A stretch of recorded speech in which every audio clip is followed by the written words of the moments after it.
live.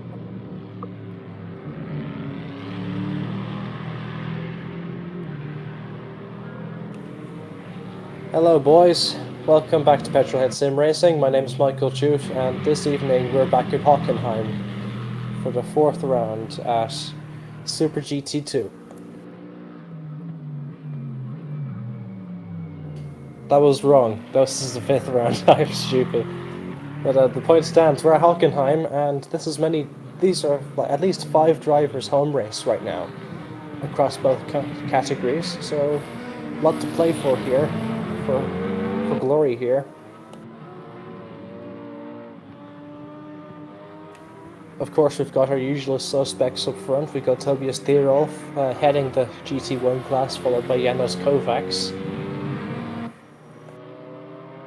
And then, of course, Sotiris Margaritis is running third.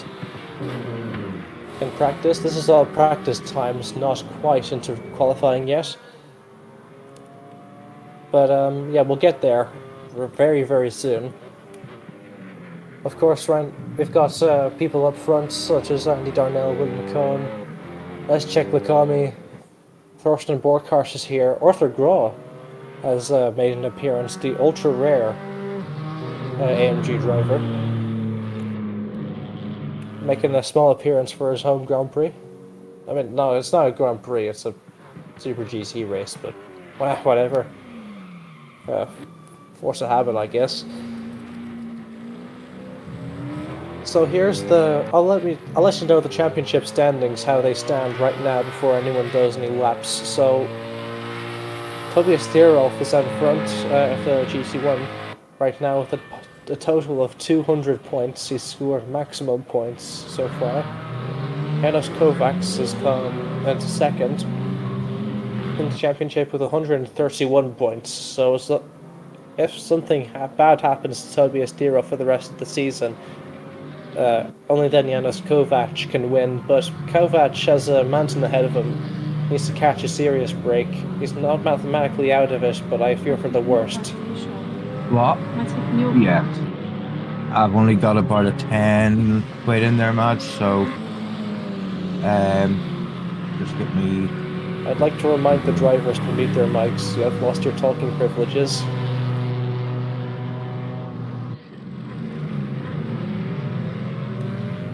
But anyway, that's for GT1. For GT4, there's looking a little bit different. Andy Darnell's at the top of the GT4 standings. Do not mind the dogs. And then Leszek Lakami is second in GT4 with a total of 84 points.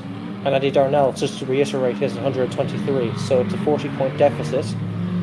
That, like, Leszek can easily make up if he can keep consistent here, and if he runs particularly well. Of course, Henrik Andreasen is also pretty fast, but I don't see him. Like, he's had a pretty bad run of finishing races so far. Like, he's been wrecked a few times, so he's behind him on a few races there. Also, I don't see Henrik there in the lobby, so I think that might be giving an opportunity to the rest of the drivers to have a fair fight for the win.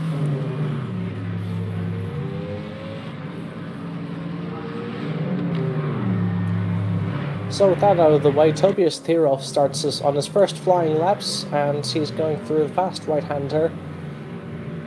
Tobias is the championship leader, as I said, and this is his home track at Hockenheim Ring.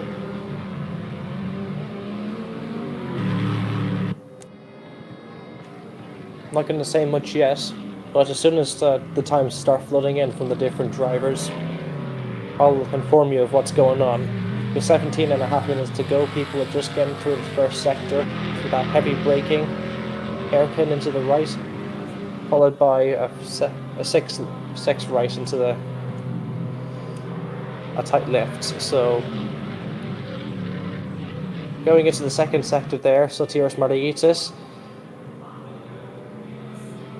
Of course, he's going purple right now because he's at the very front of the track. He was the first GT1 to leave, so he's going to set the very first lap time of the day as long as nothing goes wrong in this final sector.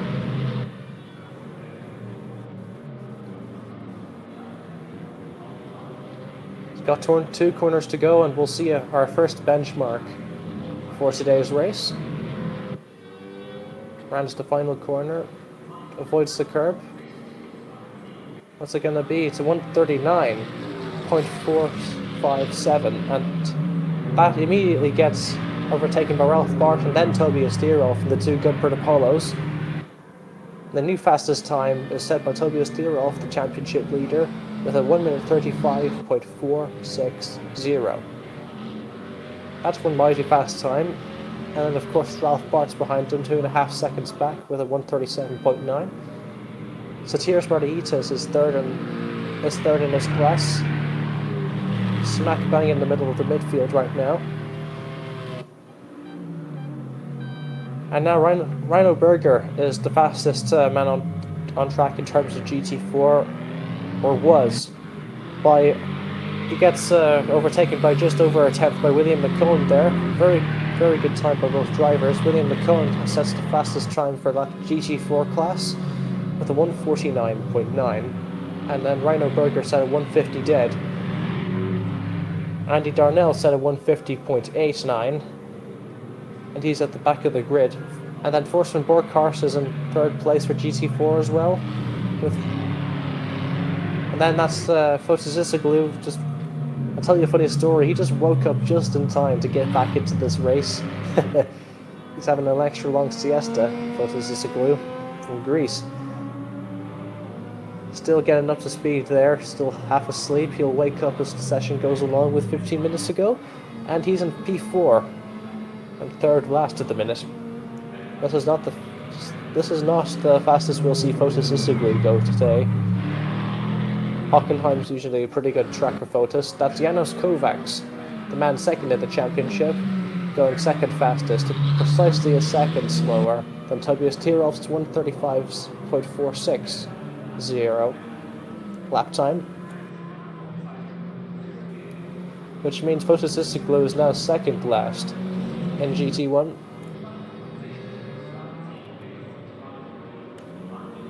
Andy Darnell seems to be on personal best lap. He goes 3rd fastest.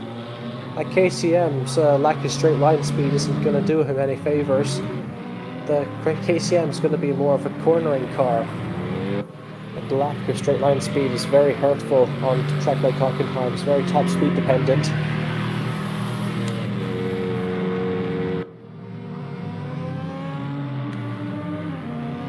But of course Rhino Berger remains in 2nd place onto the 1st row, and then William McCone starts on pole, as things are. Thorsten Borkhorst is in 4th place with the S-Checker Comey in 5th place, and Peterson Almeida is in 6th place, and in 7th place is nobody because, well, there isn't a 7th place. There is now. Marcelo Rodriguez is in 7th place now in the Lotus. Some seconds off the pace.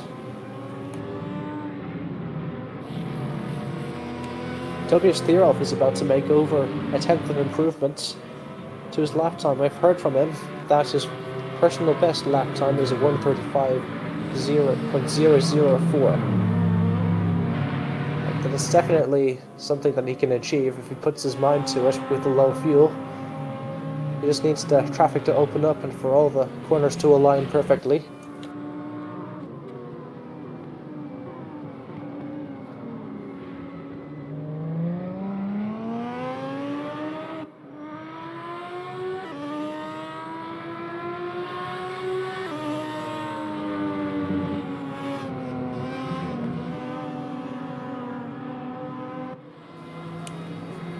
But I can't get over how that gap between Rhino Berger and William McCone.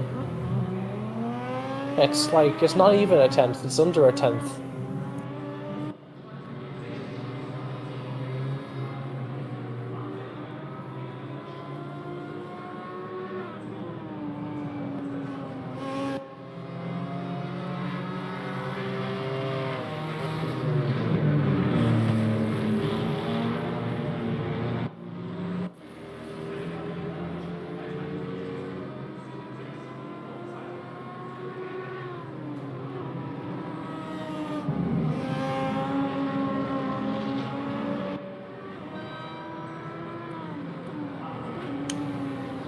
11.5 minutes to go, and things not much has changed. We've got Tobias Tyrrell on pole with Janusz Kovac second for GT1, and Ralph Bart rounding off the podium spots. And then we've got 3 Greek drivers rounding off 4th, 5th, and 6th place. Tuite being the quickest of them all. In 4th place, Sotiris Mardiitis in the Celine goes faster than Visis Tuite there. Just at the last second. Fotis has a little bit of work cut out for him there. He had a little bit of mistake coming towards the end of the lap, coming towards the end of the second sector there. That was going to be a personal best, but he's invalidated it now, and he'll have to try again next lap. And George Ranistas sets the bare minimum. He's 6.5 seconds off the pace. Dead last.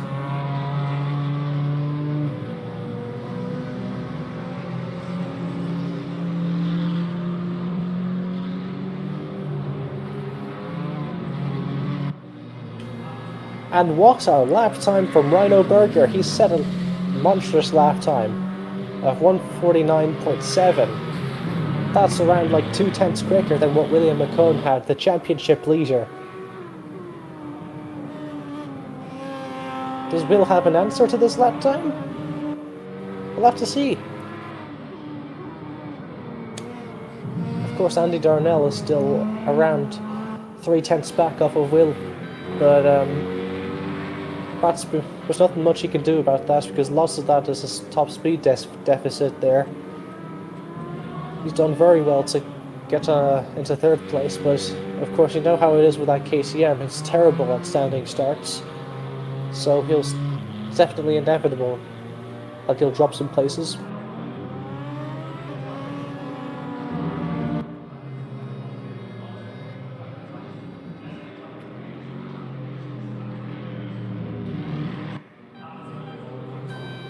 Tobias might do it again. He might improve. He's on purple. He's gone a few tenths quicker than Janusz Kovac. Up to that thing's around. Wasn't paying attention. That's around 2/10 quicker than his personal best. He wasn't quite there in Sector 1, but he managed to pull a 10th in Sector 2, and now he's got a 1:35.1. Tobias absolutely giving it all he's got, because he isn't.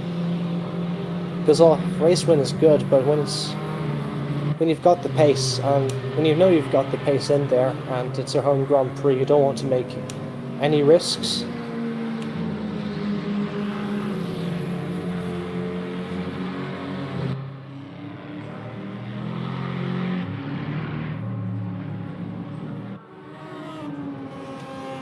And then that's Thorsten Burkhardt, the German driver in 2nd place for GT4.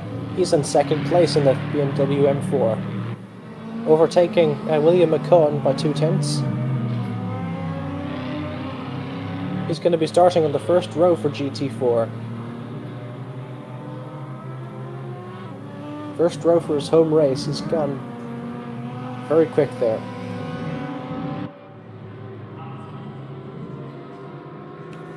Leszczyk is a lot slower than he usually is. I don't think that his track is for him.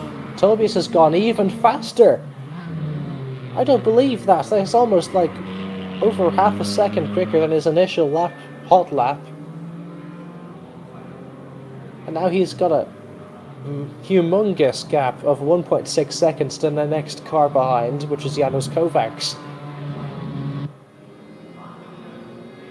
That is absolutely mind-boggling. That is, I've never seen such domination. Like, even out of Tobias, this is very usual for him, but I have no doubt that this is one of his better performances.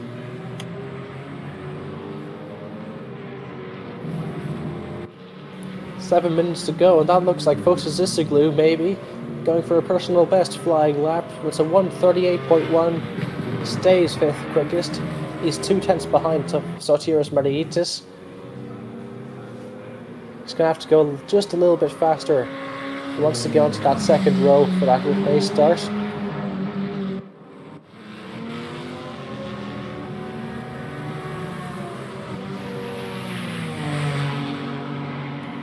Of course, George Rallistas needs to make an effort now at RUF.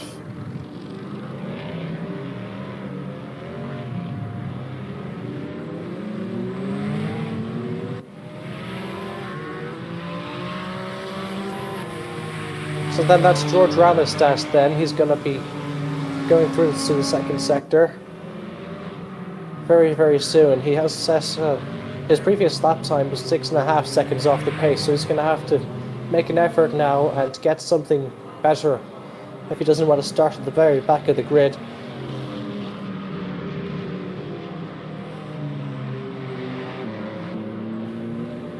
For those who've just joined, there are 6 minutes remaining. Tobias Thierhoff sits on top of GT1 on pole position with a 1:34.850. That is a monstrous lap time. I'm still in awe of that.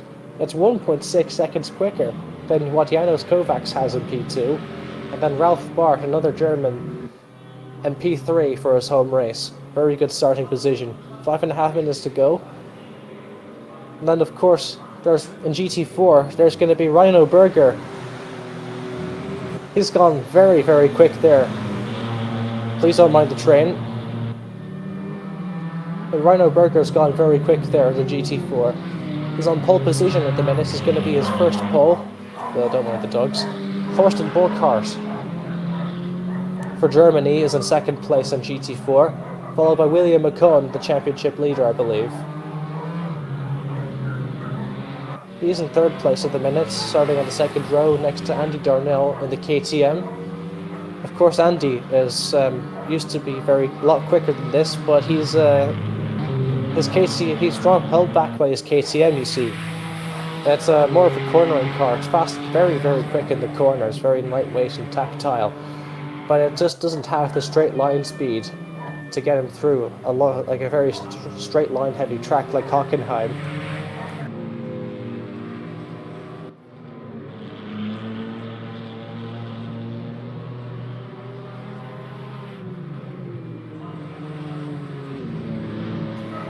George has gone slightly quicker. He's gone 1.5 seconds quicker than his personal best, but at the end of the day, he's still 5 seconds off the pace. He needs to make an effort.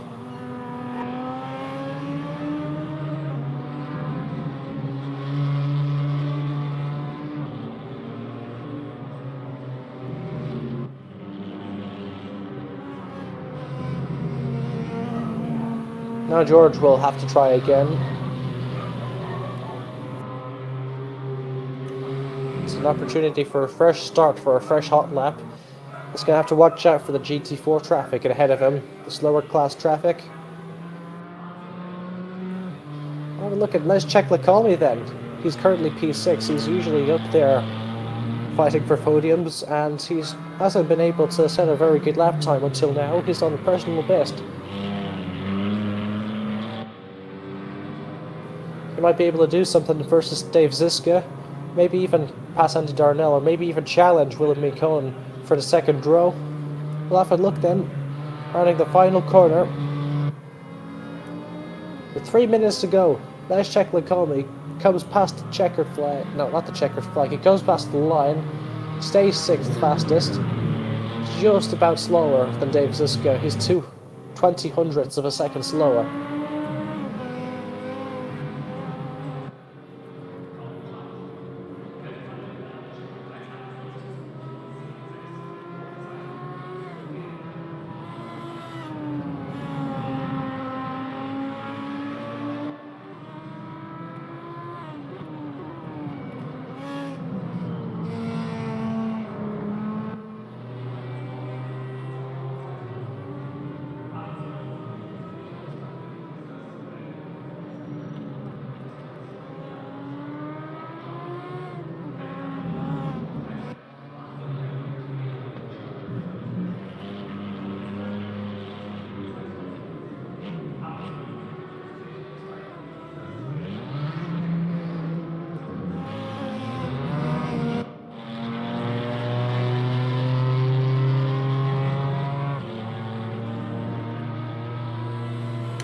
One minute, 50 seconds to go.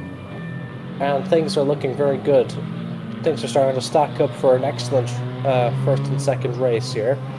Tobias Tyrolf is ahead of the drivers in the GT1 as usual. He's gone a lot quicker than Janos Kovacs, the man in second place. And then, as long as he can pull that off consistently, he's going to be able to take his home victory at Hockenheim, the German driver Tobias Tyrolf. With Janos Kovacs in second place and Ralph Bart in third. And all Ralph has to do for a podium in his home race is hold off Satiris Mardiitis in fourth place. He just needs to keep it consistent. That Gumpert Apollo seems to be rapid on a track like this with the straights. So let's see how he gets on with that. If William McCone retakes pole position for GT4, it took him a while to get that. Left it to the last second, but that still means that Rhino Berger is on the first row. We might see him chasing the win today. And by God, I'm excited. With Thorsten Borghardt willing to contest for the win for his home race. In third place, he just qualifies all the way up there.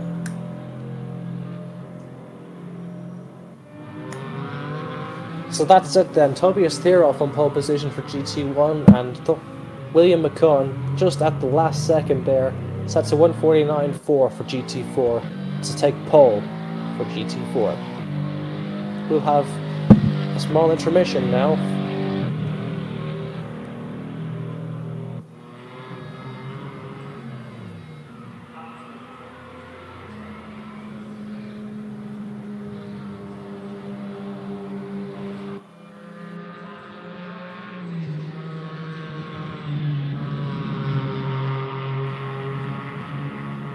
But the turn 1 at this track in particular, especially Hockenheim, always produces such a good opening for action here.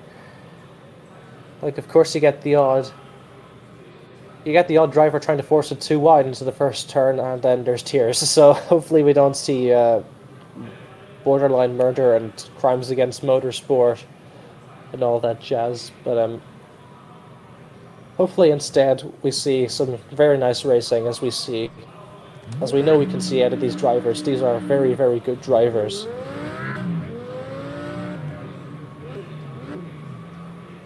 So now, with 4 minutes to go, I'd suggest setting, at least attempting to try the standing starts. That is very, very important. No matter where you qualify, practice your standing starts. This is where you can gain or lose positions.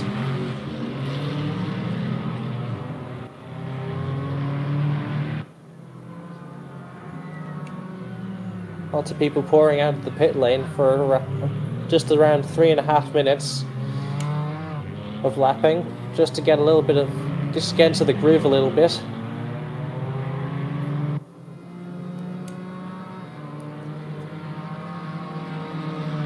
We've got lots of drivers in attendance today. We've got 18 drivers across both classes. We've got 6 GT1s and 12 GT4s. Massive field. It's going to be a massively exciting race.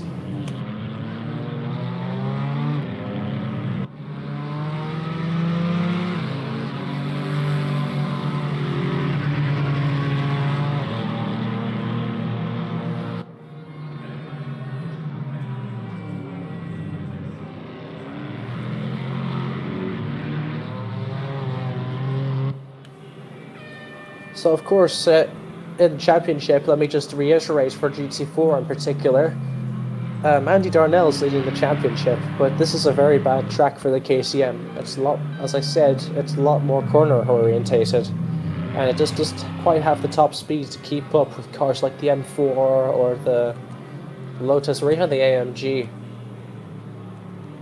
So, like, this is at a straight line orientated track like Hockenheim. It's going to be a little bit of a struggle for Andy to keep those points up. This is an opportune time for Leszek Lakomi in P2 for GT4 in the championship. I mean, like, this is a very, very good chance for him to scrape away at that 40-point deficit, and maybe take the lead of the championship.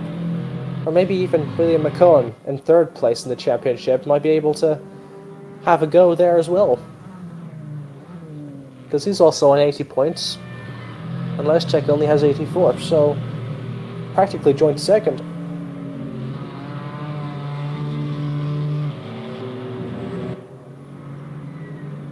Very big chance to make up time on the championship leader there. This is a very good opportunity.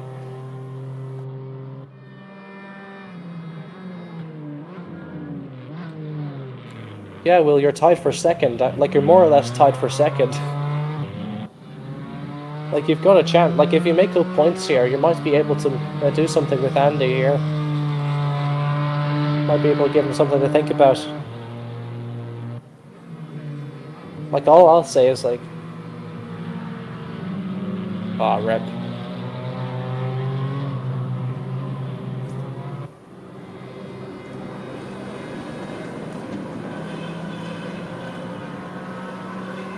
But all I say, though, Will, is, like, make your points now before you get to Hockenheim, because, like, before Andy gets to Suzuka, make your points now, because he's going to be absolutely rapid at a track like Suzuka. And, like, there's nothing that can stop that KCM then. It's like, make your points now, that's all I'll say.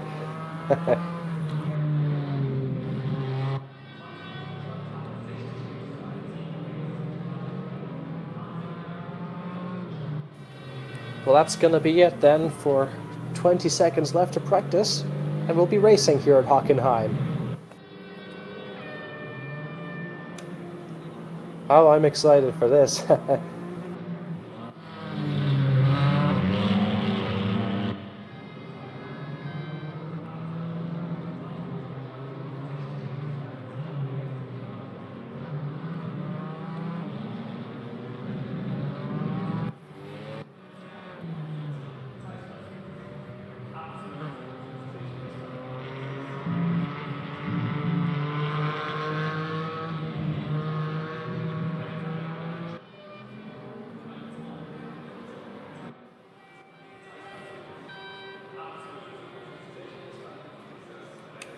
Okay, we are forming up the grid for this race's first race at Hockenheim.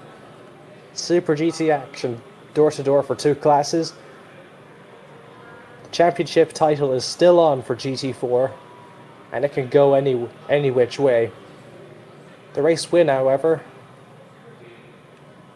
Yeah, I'm really excited to see who's going to come out on top, because Rhino's been getting very quick recently. He's been improving very, very well. He's been cutting his teeth against the professionals here.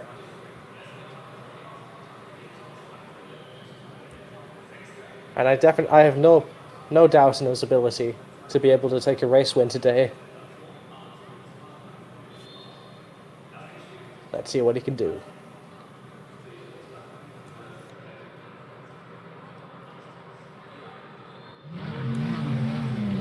As is for Will McCone, this is a very opportune time to make up points here.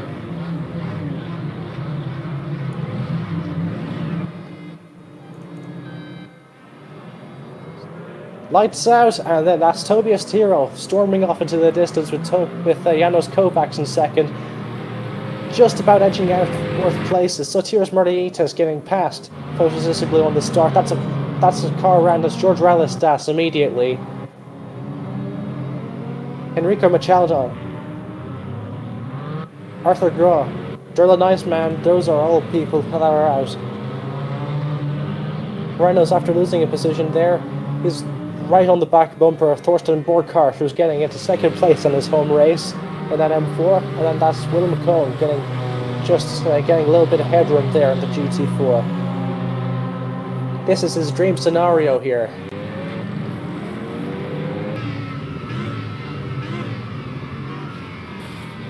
Oh, just about misses there. Dave Ziska breaks himself there. He's loose. He just lost so many positions there.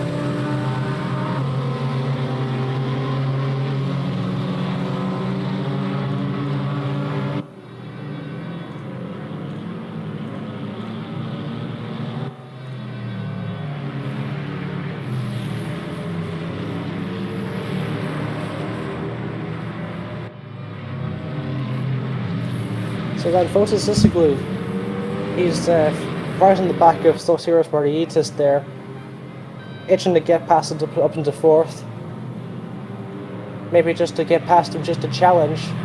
Maybe make a time on Ralph Bart to try challenge for that podium spot.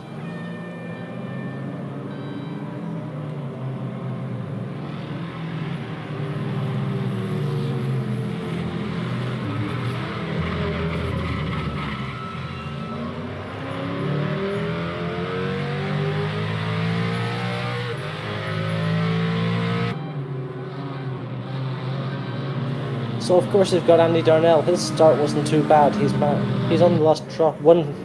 He's only after losing 1 position that time. That was a very unsafe rejoin by Durlo and Iceman. He's just after ending George Raleigh's stress.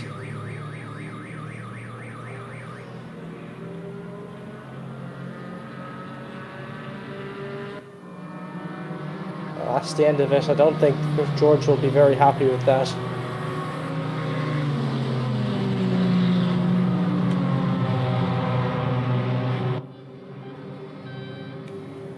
Now here comes Timo Reiter on Peterson Almeida, looking to make ground on this home race.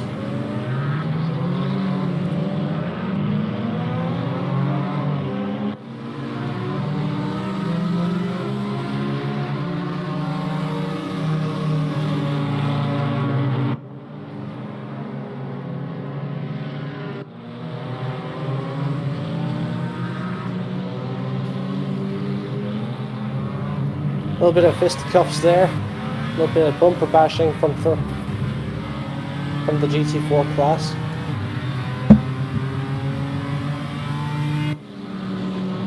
Thorsten is right up there with William McCone. He's on his right-hand side, not tucking it behind him, maybe on the inside.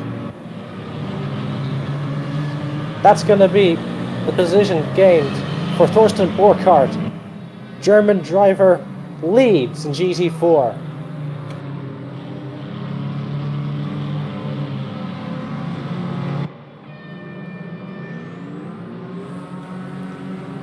Now Andy Darnell's got his sights set on 4th place. He needs to catch Leszek Likomi if he can. His closest championship rival here. He needs to stick with him. The least he can do is cover him off and then hope that when something bad happens to McCone there. Rhino Berger still in P3. He's holding his own very well. Will is not going to give up this chance to get his points in easily. This is one of his only chances to make up his championship point deficits. M4 versus M4, one of them's leading the home race and then the other needs to get past him for the championship. A battle for glory here at Hockenheim. With 15.5 minutes to go. Peterson Almeida just bumping the back of Timo Reiter there. A little bit of impatience there. That Lotus number 77. And he's still following along with Leszek Likomi. Rapid in the corners that KTM is, but as soon as they get to a straight, or maybe on the inside there, they're going into the 3rd sector. Andy Darnell retakes 4th place of the number 11 BMW M4. Leszek Likomi is beat for now.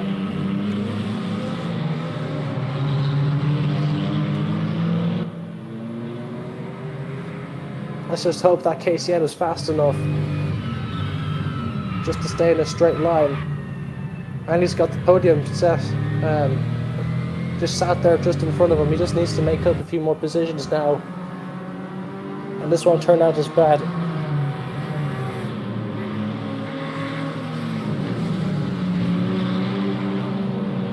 Will McCone has started to drop back again from Thorsten Burkhardt here. He's 5/10 off. Still right with him though. Like he's close enough to capitalise off of any little mistake. He's gotten a better exit, I believe. That's just 3/10 now. That's all that separate them. Might be a little bit of slipstream. That's 2/10. They're very close. Just around. Maybe this might be an move into the inside. Maybe pulls out at the last minute. He wants to survive. It's important if he wants to live. he'll get his opportunity next time. Well, something he needs to watch is Rhino Berger chilling back, just around a second back. If they trip each other up too much now, Rhino's going to be able to capitalize and maybe challenge for this race win.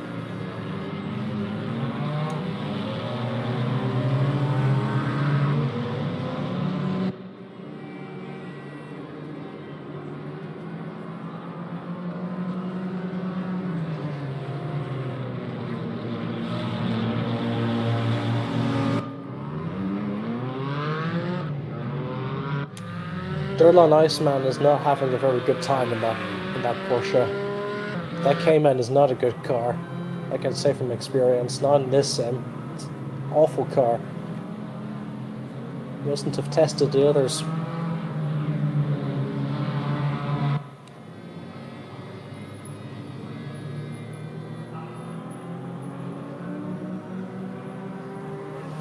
So Will McCone in the 12 is in P2 for GT4. Just sticking with it, with the championship leaders, just sticking with the race leader here.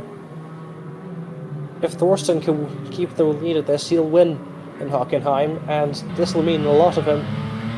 This will mean very much to him as he's from Germany, and winning as his home track is always special to anyone.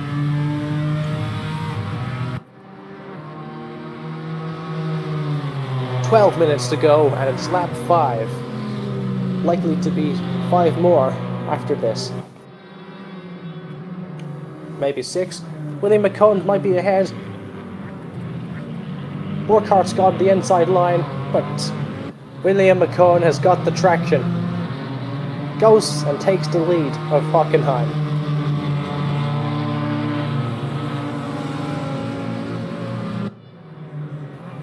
Thorsten's still there, though he's very quick on this particular track. It's the 44 versus the 12 in GT4.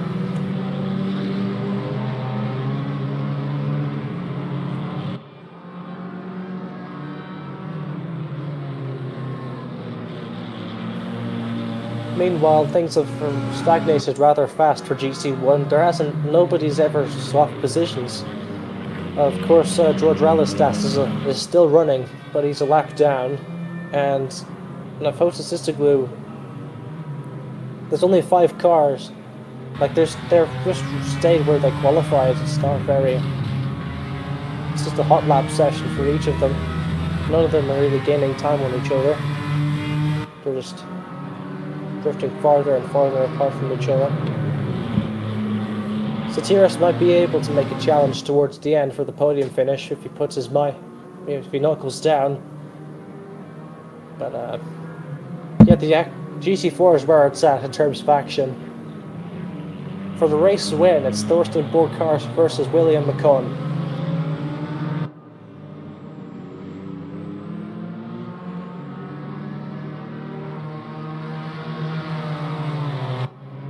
That's a car around Timo Reiter in the 11 car.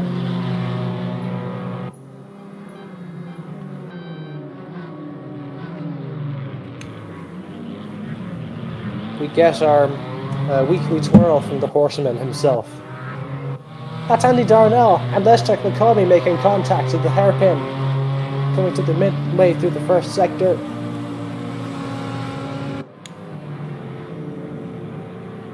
This is huge for William McCone. If he can minimise the amount of points that Andy Darnell's scoring, this is going to be huge for the championship.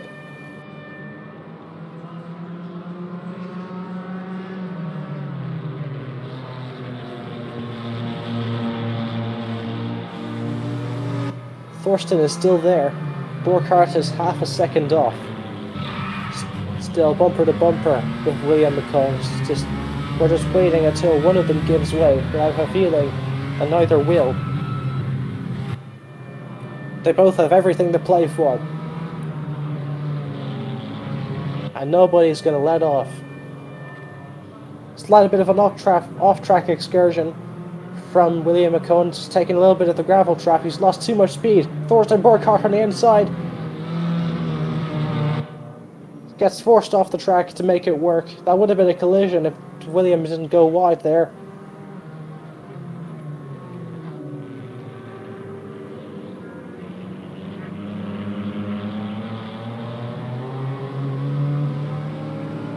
Thorsten's being using any little door that opens. Winning his home race means so much to Thorsten. He wants it. Thorsten's going to move down to the outside and hit a heavy braking zone. Gets the better traction.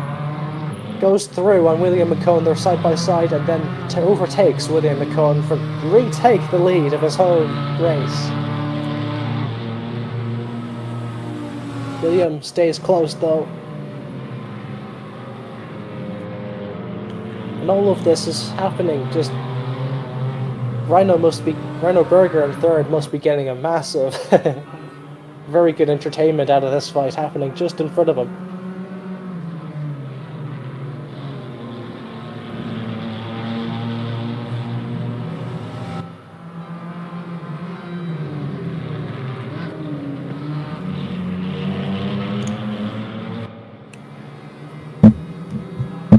So William needs to...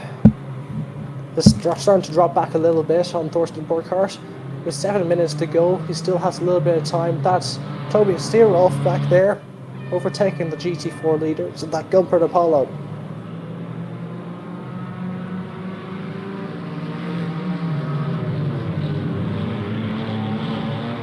William seems to be a lot faster than Thorsten there in the first corner. He's able to carry a lot more speed through there. That went from 6/10 away to 3/10 away in the space of one corner. It's right in front of him.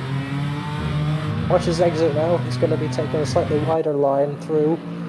And Thorsten Burkhardt is losing a little bit of time. Thorsten got the better initial traction, but then Will's going to get the slipstream on him. It's not going to be close enough for a move.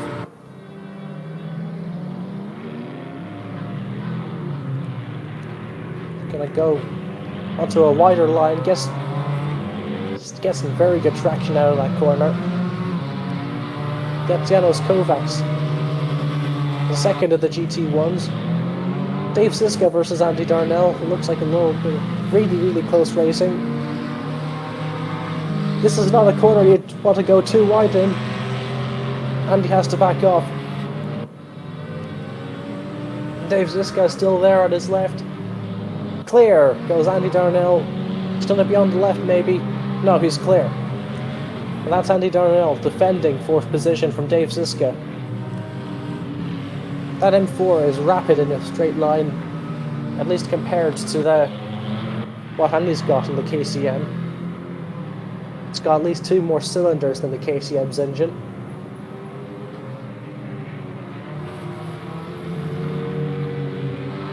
Like I said, that KCM isn't a car that's optimized for Hockenheim. It's more really optimized for like corner heavy tracks like Silverstone and Suzuka and stuff like that.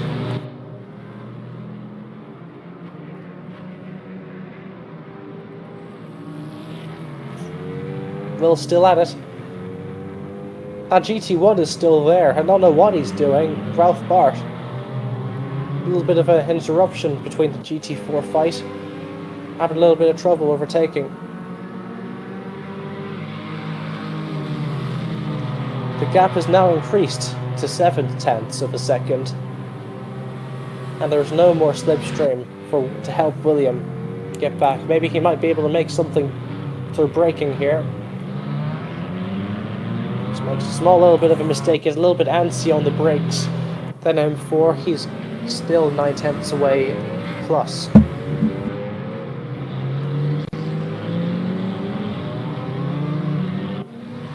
This race is opening up for Thorsten Burkhardt.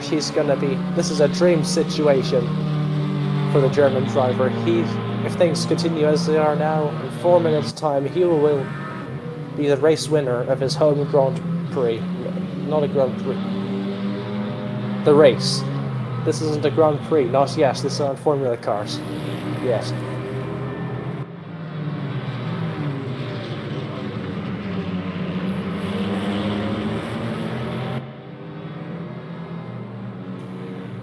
But still, it means a lot to Thorsten Burkhardt to get this into the bag. A little bit of struggling with traffic there from Fotis Disoglu. As more GT1s pass the GT4s, that seems to be disrupting the fights that are going on.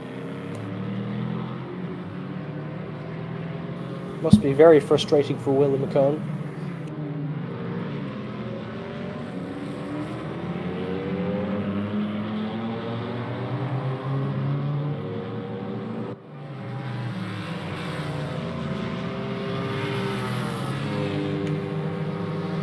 Just about 2.5 minutes racing left to go, and just to give a little bit of a recap, Tobias Thierhoff has dominated GT1, making a monumental 13.5 second gap between himself and Janusz Kovacs in second place, and then Ralph Bart has remained third where he qualified. In fact, all the GT1s have remained where they qualified. No one's overtook each other. It's very boring. But that same could not be said for GT4. We're still fighting for the win here. It's going to be the number 12 of William McCone, still in it for the championship to win it. Making up championship points where Andy Darnell can't in his KCM. But the only driver in his way for taking the win is homeboy Thorsten Burkhardt in first place, on track to win his home race of the season.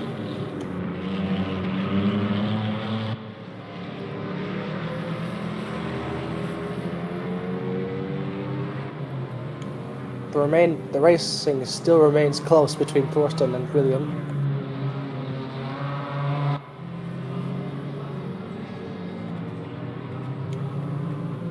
Will is gaining time on him, reeling him in 10th by 10th. And there goes Durlaw and Iceman again, the Brazilian in 10th place in that Porsche. That's not a very good call at all. There's a reason you don't see any GT4 Caymans on this show.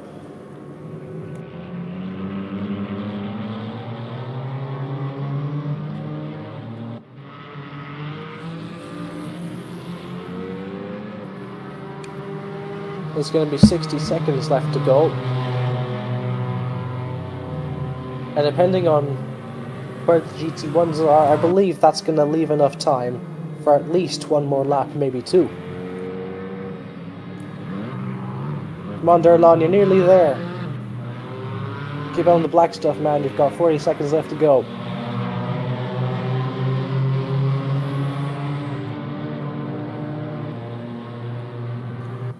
"30 seconds. William McCone is running out of time. He's getting desperate. Goes round! William McCone!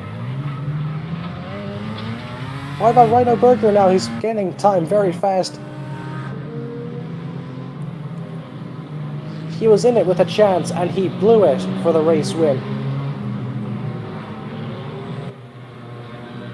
That was a little bit opportunistic there from William McCone.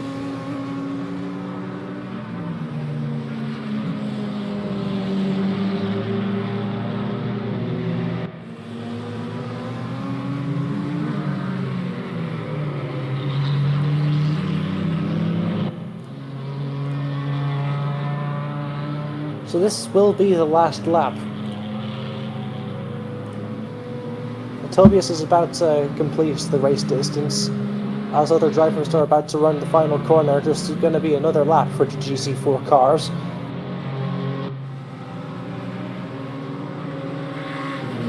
Enrico Machado's half a second back from Leszek Lekomi there. The battle for 6th place. Both drivers are tired, but maybe he can get past the number 11 M4.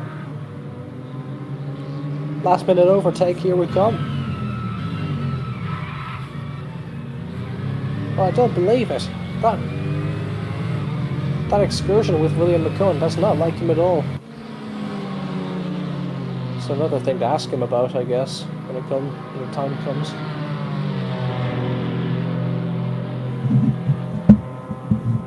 And also, as usual, there will be post-race interviews after the race, so please do stick around. Because there's a lot of these incidents. Oh, there, Fotis Disoglu's caught right back up to Sotiris Mardaitis. Maybe for the last lap. drag race to the line, and that is Sotiris Maritas finishing in 4th place where he started. Tobias Tirolf wins the race in GT1, as we can expect.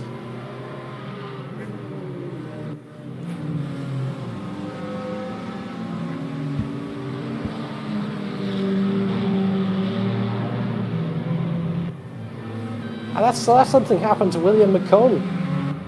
He's had another very bad accident. No, he hasn't. He ran out of fuel. It's going to be Thorsten Burkhardt. German homeboy wins his home race at Hockenheim. And followed by that is Rhino Berger. Gets his first podium of the season in that Audi R8, winning 2nd place. Very, very, very good show from Thorsten Burkhardt and William McCone.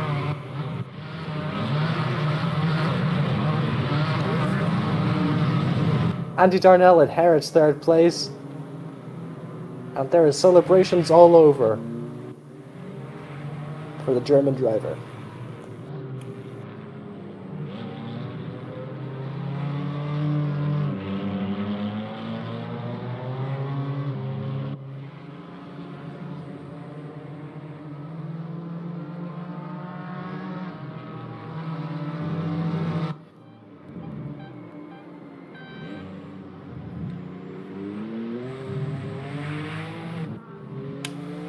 So now I believe there will be a reversed grid. So now we'll see the fast guys have to claw their way back up into the first positions. But wow, what a performance from GT4.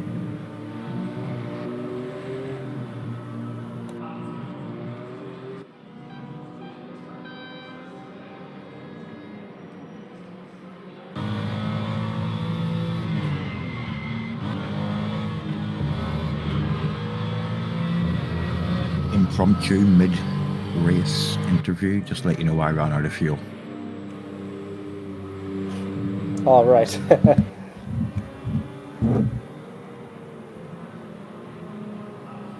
Well, that was from the man himself, William McCone there.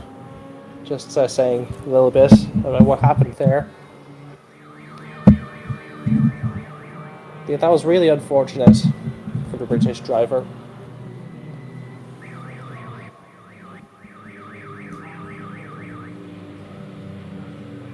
But I highly doubt that Rhino Berger will have any objections there, inheriting 2nd place. First podium of the season for Rhino Berger.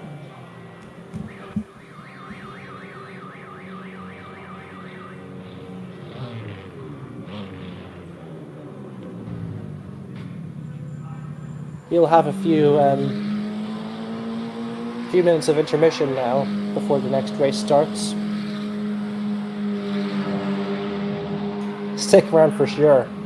We're about to get a 2nd round of something of this thrilling motorsport. So of course, in GT1, yeah, as you could have guessed, Tobias Tirolf wins the race. His home race there in the Gumpert Apollo, getting a fastest lap of 1:35.2. Practically a glorified hot lapping session for Tobias. Then Janusz Kovacs finishes 2nd place ahead of Ralph Bart.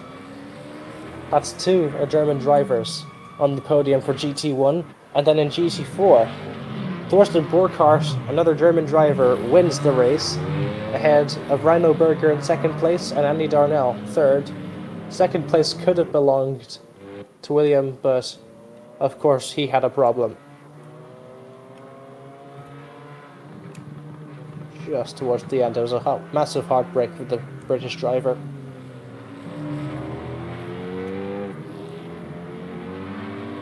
Now we've got 5 minutes of warm-up.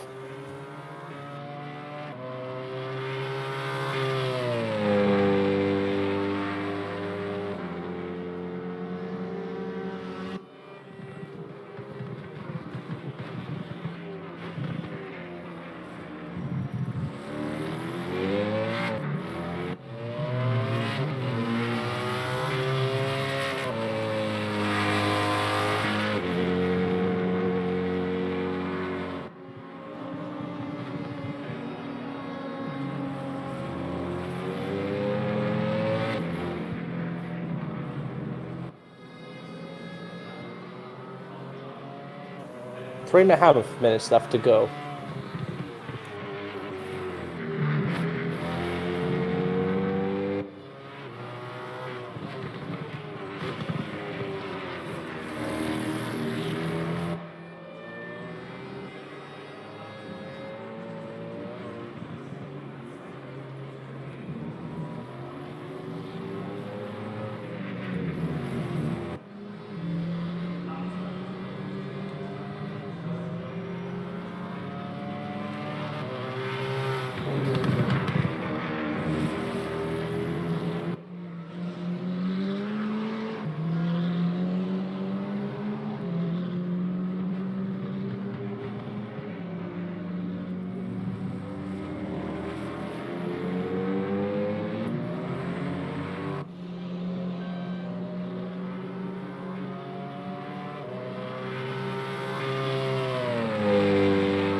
So boys, if you've just joined in now, tuned into the stream, just a few minutes ago I suppose, we just wrapped up the first race of a two-round race at Hockenheim. Super GT we call it. It's a shootout between GT1 and GT4. Two very, very close quarters, door-to-door racing cars. And this time we're at a number of home races. It's a home race for a number of Germans here in the crowd today. In fact, for both classes, Germans either stood on the podium or won the race outright. So there's something.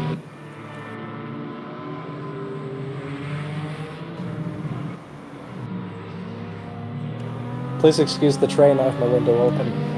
Absolutely cooking in here.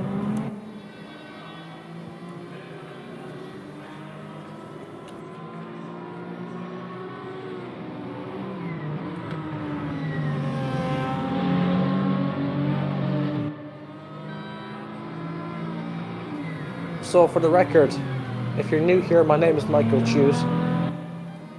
I'm a part-time kart racing driver, runner-up champion in 2022. And I suppose I found a knack for commentating recently, so now this is what I do now.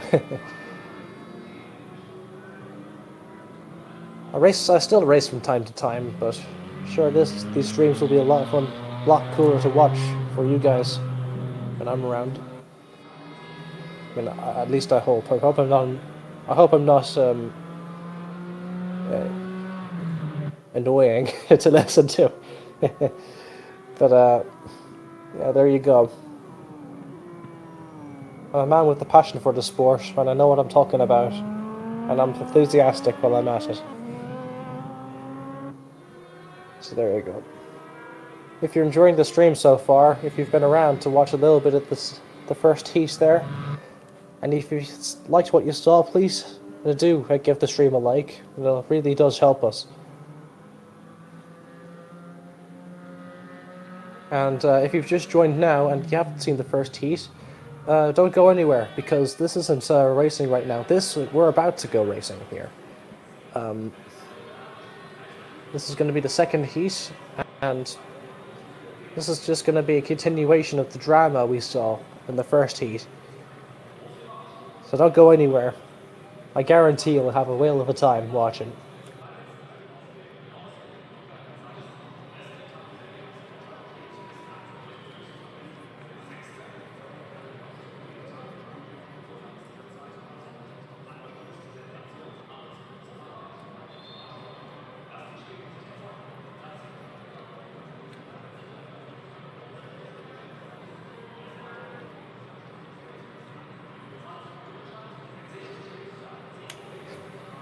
So the last of the drivers are forming up on the grid now, just making last-minute tweaks to their fuel count. Not naming names, someone ran out of fuel last time.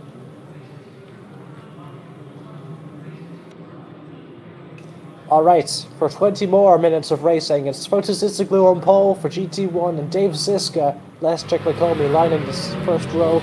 William McCone gets past a very slow starting Marcelo Rodriguez. That's going to hurt him there. Tuite, Satiras Margaritas and Tobias Tirov are the top three. Right now for GT1, Janos Kovacs needs to look into getting past Tobias Tirov maybe. He's right up there. He needs to get that early momentum. Here comes the GT4s now. Andy Darnell's already up into third place, followed by Dave Ziska and Les Czechlicomi in second and first, respectively. Les Czechlicomi is leading the race, and Thorsten Burkhardt already up 2 positions, up into third place, overtaking Andy Darnell. Rhino Berger is down in P6, lost 2 positions there in that race start. Back up the GT1, Tobias Tirov is going to have his work cut out for him to get past those GT1 cars in front of him in order to keep that gravy train rolling to keep that second win. And double down on that championship. Thorsten Burkhardt getting very aggressive, getting his elbows out, and a very opportunistic move goes through on Dave Ziska for second place. And now all that stands between him and keeping the gravy train rolling is Les Czechlicomi up in front, 2.5 seconds ahead of him. What's going to stop him now? The German. Rhino Berger hard into the wall, the Audi R8. He's after spinning or something, I have no idea if someone wrecked him. But that is a nasty hit.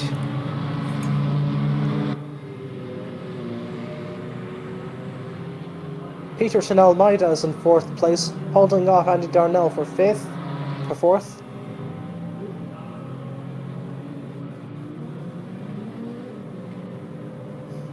Here's Rhino Berger scrambling back onto the track. He's going into the pit lane.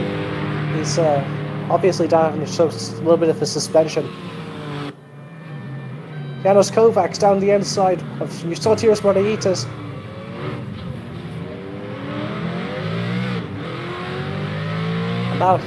That seems to have worked out for Janos Kovacs there. He's gone into 3rd place.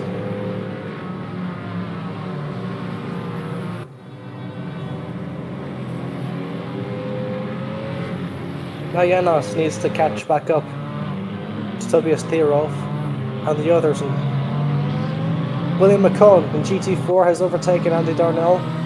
He's going to get the inside line of the next corner to get past that KCM, and the next car in line is going to be the number 11 Lotus car. Ahead of him, it's going to be Peterson Almeida in 4th. That's his next target. He needs to knuckle down and make up for that last race. 16.5 minutes to go. Tobias Tirov is fighting Tuite for the race lead here. It's Ford versus Gumpert Apollo. Tobias having a little bit of trouble there. It's got giving him something to think about. Diving down the inside of the Ford GT. The number 14 of Tobias Tirov retakes the lead of the Hockenheim round in Super GT2. Tuite relinquishes first place to remain at 2nd place. Just the only question is now, can Janos Kovacs catch him up with a 3 seconds gap?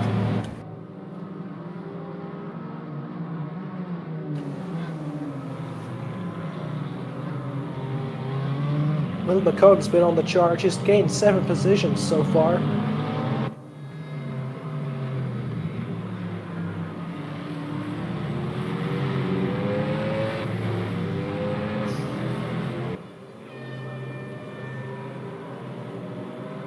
And now we already see over a second of a gap between Tobias Tirov and Tuite. Will's got on such a charge so far. He's gained 8 positions, and now he's going to gain 1 more. He's going to overtake Peterson Almeida. Looking into it, onto the inside of the next corner. They're side by side. Almeida has to yield. Nobody wants to lift off. It's going to be a move under braking now. The 77 is still in front of the 12. Will needs to get past him on another occasion now.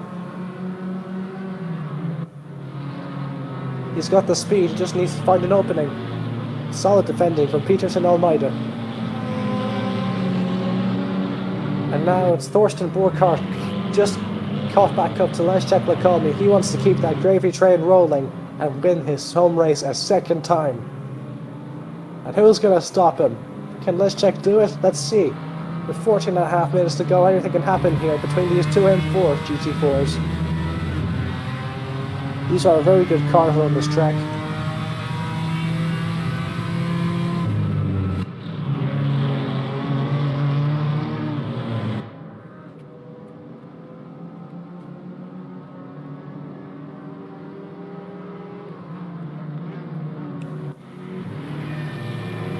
Thorsten's getting very close indeed to Leszek Lakomi.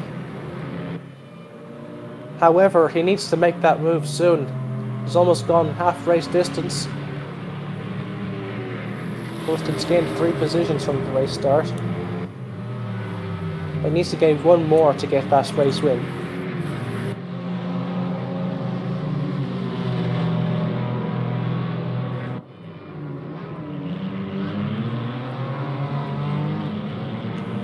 And here's Janos Kovacs now. Got back up to Fotosysiglu for P2. It's a pair of Ford GTs now. The white car belonging to Janos Kovacs. He's second in the championship. And Fotosysiglu in the back car. This is hoping for... He needs to catch a serious break.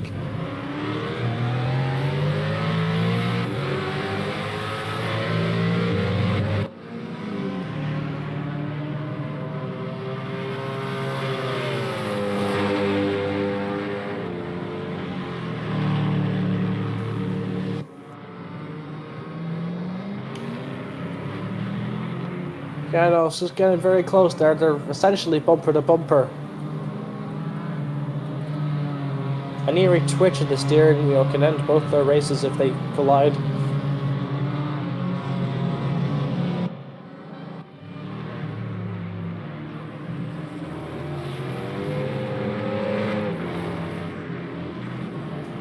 Janos definitely has the speed on Fotis, but the question is, will Fotis be able to defend it for 12 more minutes?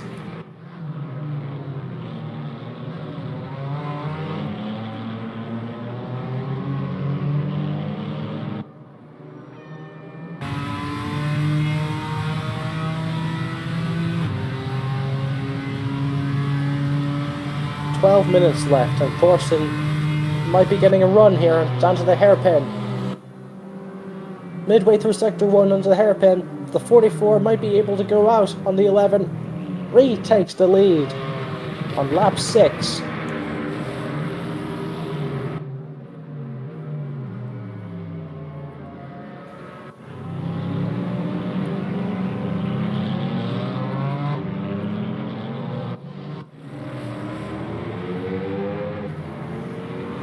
Will McCona still remains P4. It's an excellent drive he's done so far. Andy Darnell is behind 3.5 seconds behind him, and William McCona is the second away from Dave Ziska in front of him.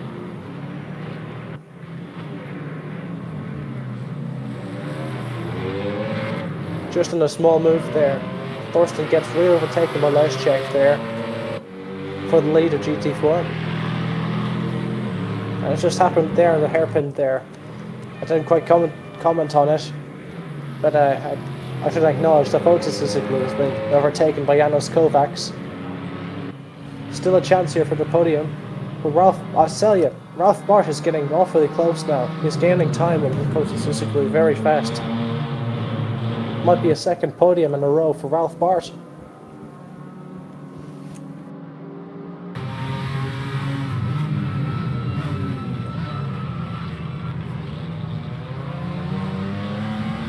Thorsten's got a very good traction there. Oh yeah, that's very good traction. Combined with the slipstream, it's going to go on to the inside of the next corner. It's going to be heavy braking. Side by side is the 44 versus the 11. Once again, Thorsten Burkhardt on the inside. Wanting to take a second win at his home track. What's it going to be? It's going to be Leszek Likomi remaining ahead in the hairpin, and Thorsten Burkhardt going side by side.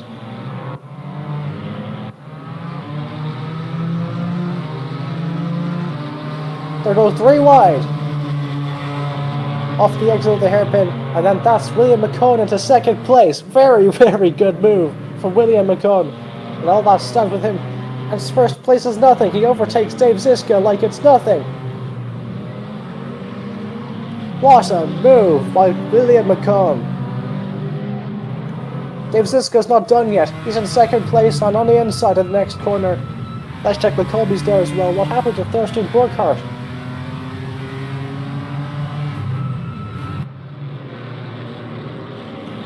Well, something's for sure. Dave Ziska's back here. He's back at the front after a long absence. And he's not going to let this chance of the race win go to waste.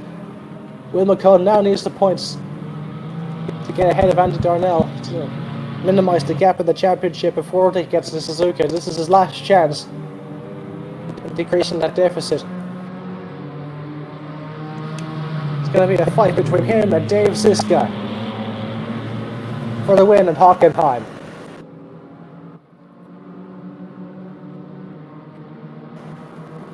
Nice check, Lacombe is still there.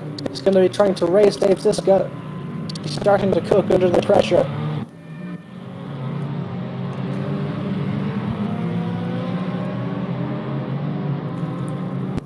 Thorsten Burkhardt is now back to where he started. He used to be leading his race, but now he's back in 5th place where he started. Andy Darnell is right in front of him. And he's just letting Thorsten pass. For the gentleman who did move, commentate and pass.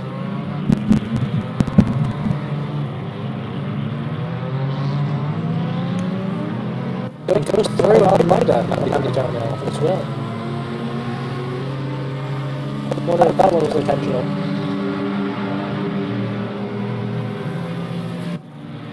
The Will has got an absolute charge. This guy, he's literally going from last to first in the space of 8 laps, and he's got 7.5 laps left. To gap Dave Ziska, and let's check with a win here at Hockenheim. What good stuff!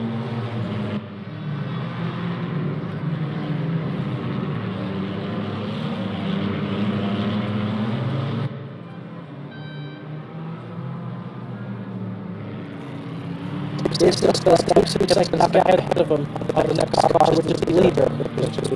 And let's check out Gomi as we leading down his neck right behind him. Let's check out Gomi. This is the second place, and that's Dave Ziska. That's after how much is there. That's what happened. It's 100% damage. His engine's still, transmission's still built, and his car's dead. Dave Ziska out.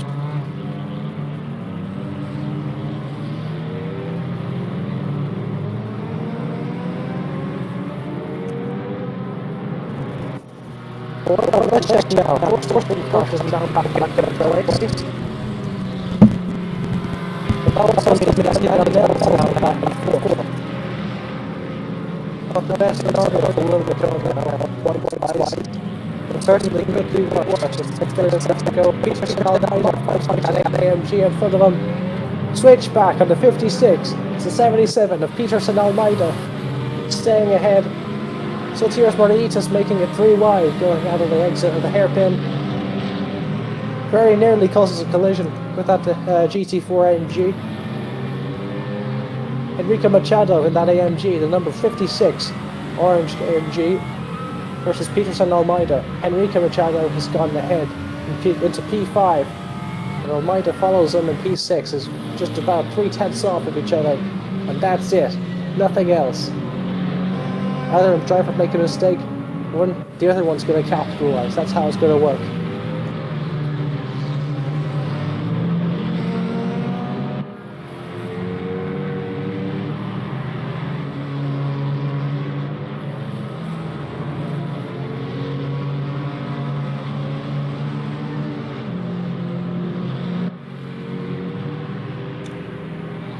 Will's building an even bigger gap to Leszek Lakomi.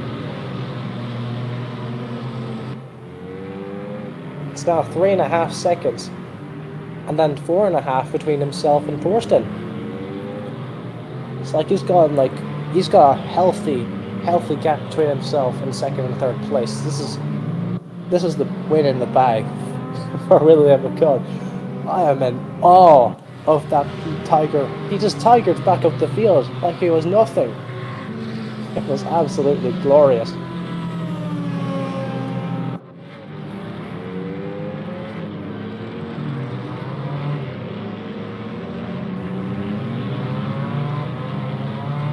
Here we come. There's Thorsten Burkhardt in third place. He's still in third, but he's getting in within a second of second place. Leszek Lakomi.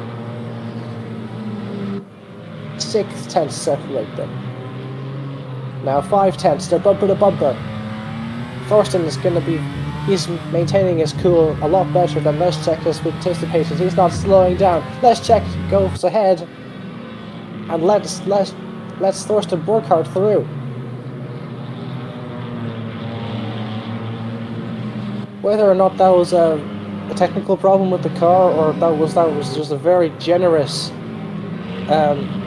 item of sportsmanship, Thorsten Burkhardt is now up into second place for his home race. I'm not sure if Leszek realised, but he needed those points for the championship. Anyway, we don't talk about that. That was a very, very good move. That was a very sporting move. I'll commentate that.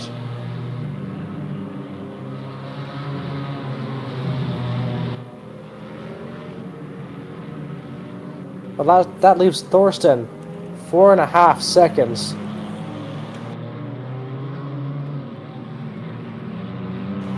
Please excuse the train. That leaves Thorsten there, 4.5 seconds off of William McCone, and that gap is steadily rising, corner by corner, 10th by 10th. William McCone definitely has something cooking. 2.5 minutes to go. This is going to be the closing stages of this race.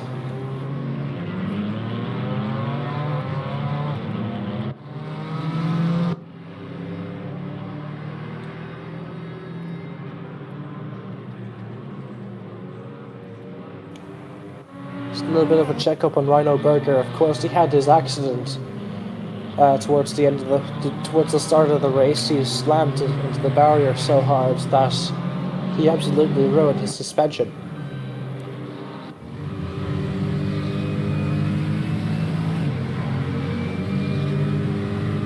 And he had to pit in. That car was absolutely undrivable. So I had no choice but to make a pit stop to repair the damage. And he's remained P10. Of course, if things hadn't played out so bad, he'd definitely be up there fighting with Andy Darnell and Enrico Machado.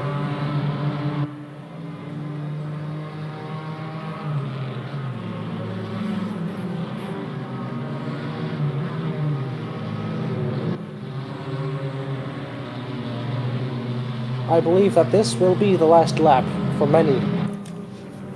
This will either be the second last or the last lap, depending on whether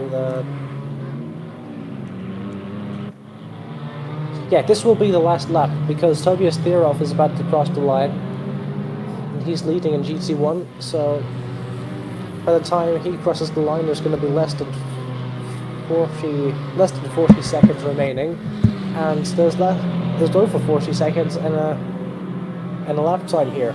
So that means this will be the last lap for all driver classes. They're going to have to make their moves now. All or nothing. Enrico Machado in P5, Andy in 4th.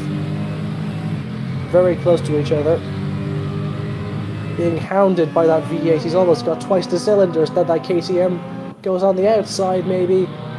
And he's holding them off very well. A little bit of a bumper to bumper action. Just a little bit of a slight bump. Alright, that was more than a slight bump, okay. Yeah, very physical Henrik Machado. And he's on the outside and makes it work in that KTM. Where the KTM lacks in straight line speed, he's able to do stuff like that in the corners. That is incredible. He's going to be able to hold off 4th place.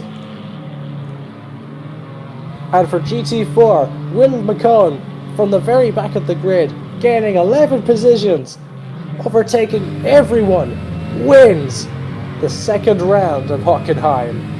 Very, very spectacular drive. Or is it? No, hang on, I celebrated too early. This isn't the last lap. This is the last lap. Crap.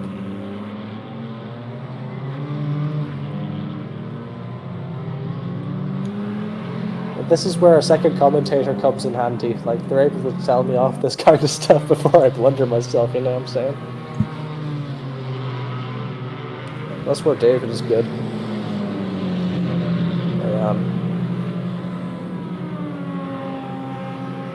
Anyway, this is definitely the last lap. Definitely. Thorsten Borghardt is in 2nd place. And for GT4, and then let's check Lacomi is lost time to Thorsten, but gain. Lost time to Thorsten, but gained time on Andy there. Just being slightly overtaken by Henrique Machado there. That's a position for 4th place. The position being made just in time.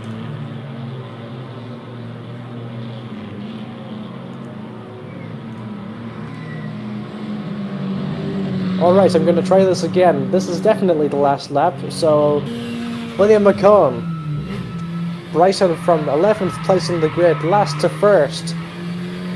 Absolute gorgeous drive. Takes the checkered flag to win in the number 12 to win at Hockenheim. Spectacular job from Tobias Dierolf. He wins in GT1, followed by Janos Kovacs in 2nd, with Ralph Bart 3rd. 3 Germans on the podium this time round in their home race. Absolutely beautiful.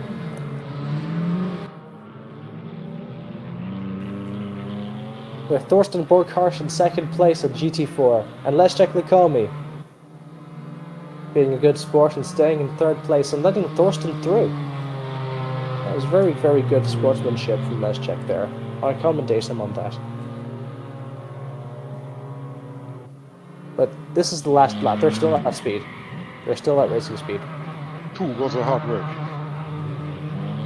Yeah, absolutely. That looked like an amazing race. Absolute feat of amazing feat for all drivers there. And now you can see on screen Will McCone and Thorsten Borghardt side by side there, congratulating themselves in formation. They respect each other as drivers. They respect their own achievements.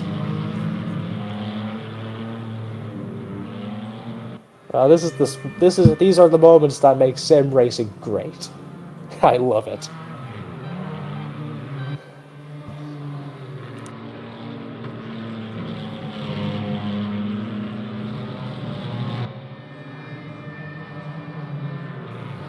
But I suppose we should continue we must continue swiftly. So let's move on to some post-race interviews then. That was an amazing round of Super GT. That was one of the best we've had yet. Lots of emotion flying around the grid. A first podium for Rhino Berger. Lots of Germans either standing on the podium or winning their home race outright. It was amazing. So let's go on to some post-race interviews, shall we? So this is how this will work. I'll call out your name and then you'll unmute yourself. Keep yourself muted until I call you out, because, of course, if you have any kind of a steward's inquiry you'd like to make, then please make a ticket in the Discord. Because, yeah, although I am a steward myself, this isn't the place or the time So, yeah, with that being said, Andy Darnell, you free now? Hi, Michael. Yeah, I'm free. I'm free. Nice one. So, that first race, that was a very nice. So, what was your what I suppose reaction to like William McCunn's late race? I was come back in race 2 from the back of the grid. Yeah, incredible. Great driving. I personally, I was half a second quicker in the twisty bits and half a second slower down the straight, which means I had to do quite a lot of defending down the straight. But it was great fun. Really Yeah. good fun. Like we saw you doing a little bit of a. Like I saw like you demonstrated the amount of grip this thing has got compared to something like an AMG. Yeah, huge grip in the corners, but very slow down the straight. So it was with the BMWs, which were probably a good 5-10 mile an hour quicker down the straights. It was quite fun. Yeah, so there was a lot of overtaking. They overtook down the straight, and I got them back in the corner, so that made it quite good fun. Yeah, of course. So I really enjoyed it. so of course he didn't have very high hopes. I got the vibe from you. Didn't have very high hopes of finishing very well. Like of course with the podium there in the first race. Yeah, I mean a P3 and a P4. I'm happy with that. That'll do nicely. We had about 12 competitors, so it's above the top half. I'm always happy with that. Very well done. And thank you all, as always. Thank you everybody that turned up. I hope you enjoyed it as much as I did. All right. And thank you, Michael, for the commentary. Wonderful. No worries, man. I think this is my best one yet, to be fair. It gets better every time. You had plenty to talk about this time. Yeah, absolutely. There's so much stuff going on. Makes your head spin. Wonderful. Thank you very much. All right, thank you, Andy, for your time. So that was Andy Darnell, the event organizer. And next up, we'll have a driver who had the opportunity to maybe win, but just left, a championship. No, what am I talking about? A chance for a podium towards the end in race 2, but just couldn't put it together. Fotis, would you like to say a little bit of stuff onto the stream? Hi, Michael. Hey there, Fotis. So that of course you had the opportunity to score the podium towards the end there of the second race, but just lost it there. Yeah, I did a mistake, and Ralph took a good sense to take benefit of it.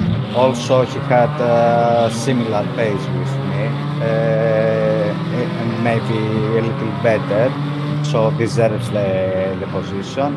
Yeah, I did a mistake and I paid the price, but it was fun for me. I enjoyed both of the races. Also in first race I had a good pace, but every time I was closing to the car ahead to make a move, I did a mistake, and the gap distance gone bigger again.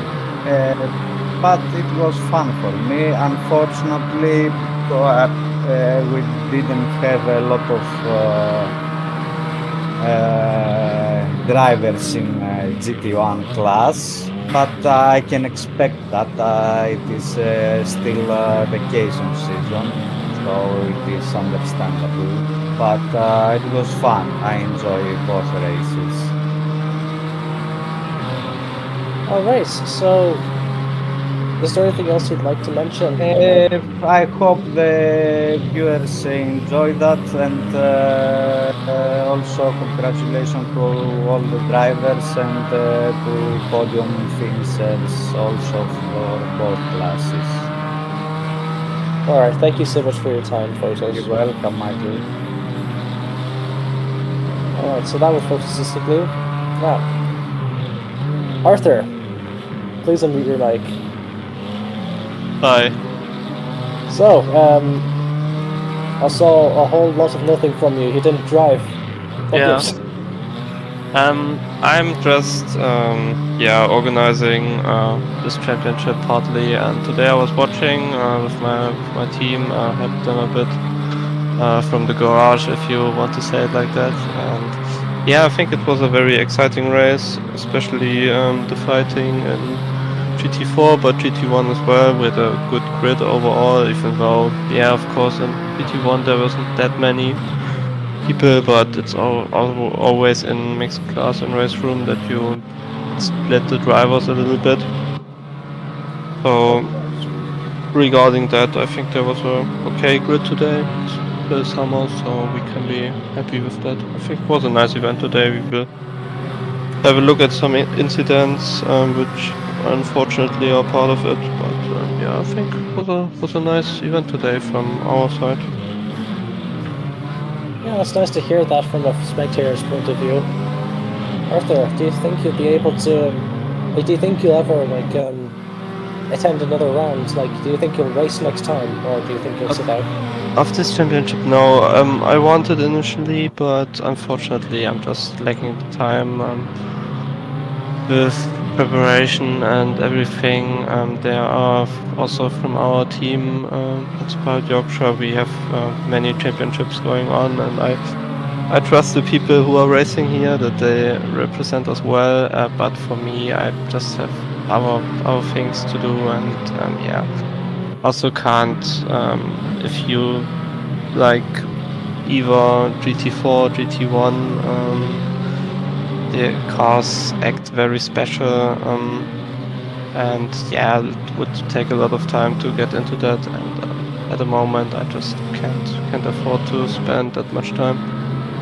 It's a bit of a shame, but yeah, it's okay. All right. So from a spectator's point of view, from 1 to 10, how do you rate this? How would you rate this race? I would say it was a solid 7, don't you think? What would you say? Well, I mean, I'm always very harsh when I judge things. So, Yeah. Like, because from Are my you? point of view, like in the first heat in particular, like there was literally no moves made between any of the GT1s. Everyone stayed where they qualified. There was no moves at all. Yeah, in race 1, yeah. And like things were starting to heat up during race 2. Like that was something I was thankful about. But Yeah, I yeah, mean, it's always that with reverse grid. yeah, you know yourself. So, but anyway, for that, I would give this a solid 7. Yeah. Yeah, Maybe okay. 8. That's nice. All right. So, Okay, thank you. have a nice evening, everybody, and we see us. All right. Thank you, Arthur. Good night. So that was Arthur Crow, everyone. So now next up, we'll have Mr. Black Mamba. I suspect that it might be Thorsten Burkhardt. Yes, correct. Hello, guys. Thorsten Burkhardt, you are a race winner at your home track. How do you feel, bro?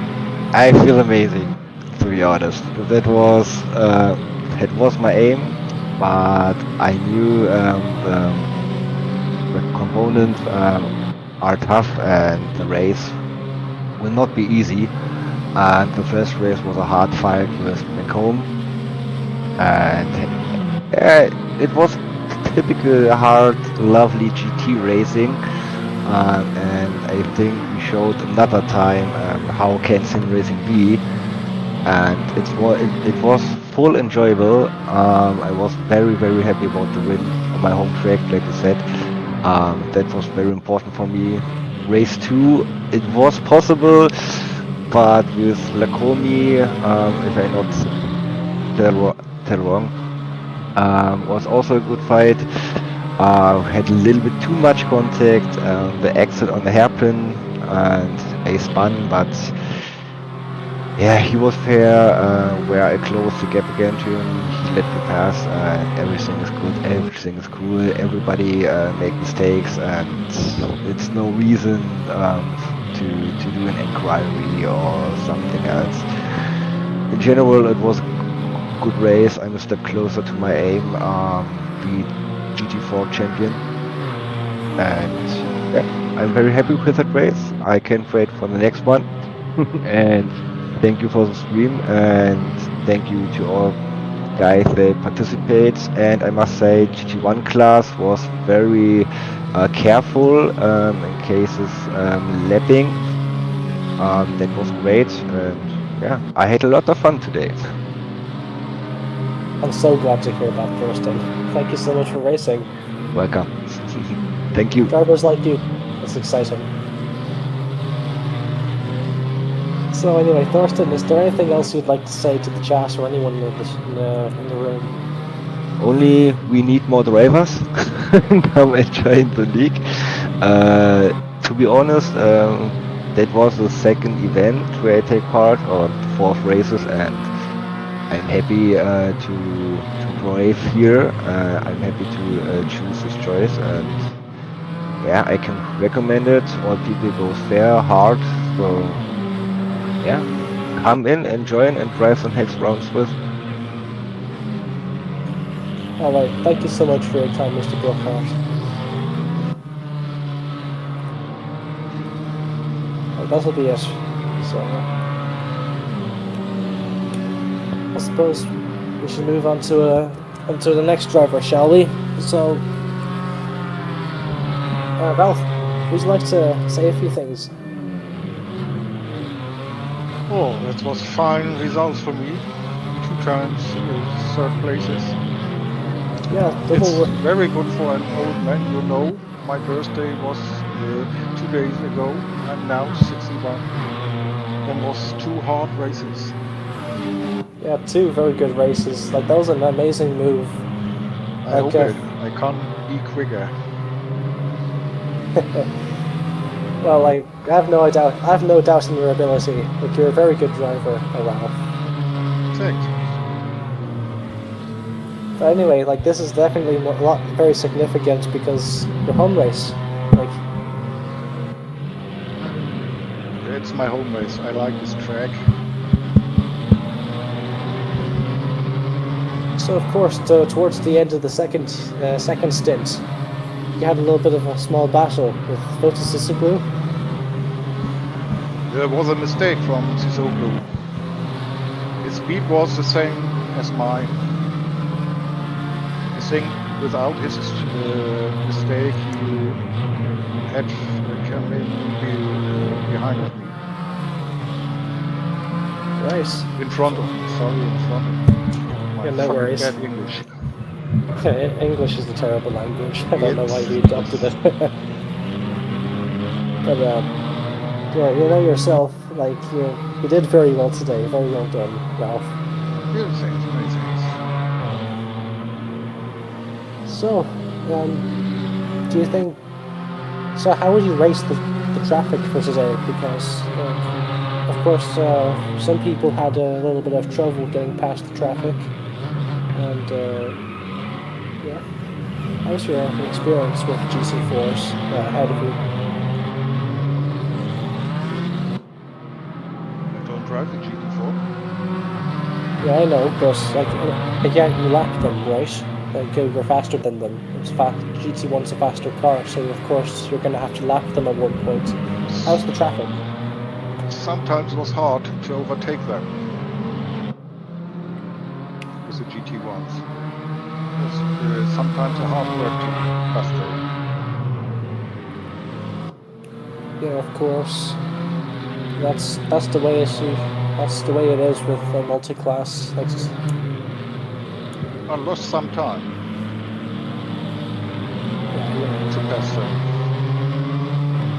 like it varies from person to person, but some people, in particular, are very stubborn. Like they still. The problem is GT4 and GT1 in qualifying. That's not good. Moves at the same time on the track.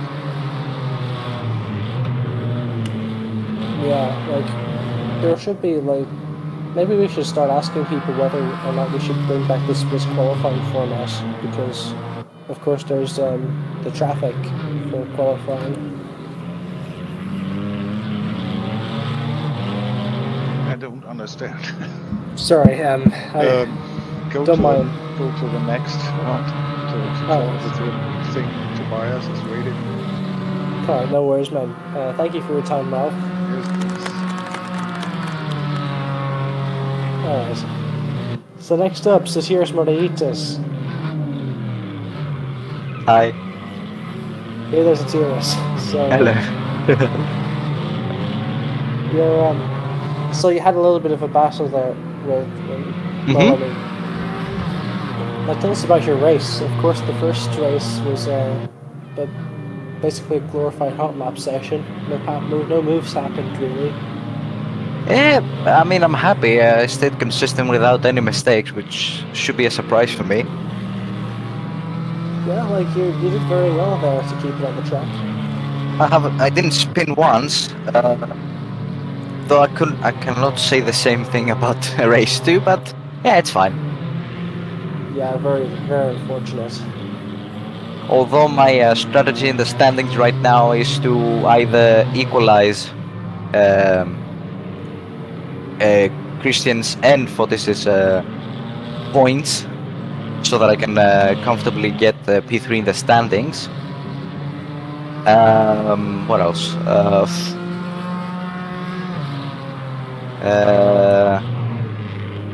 What's that? The strategy pretty much worked. Equalize the same points. Equalize the points. I'm happy with the result. P1 in the human division. But yeah. Yeah, of course. Like, very satisfied with that. yeah, I would too. Of course, some drivers are faster than others, and you held your own very well. Yeah. I mean, I'm pretty happy with this result.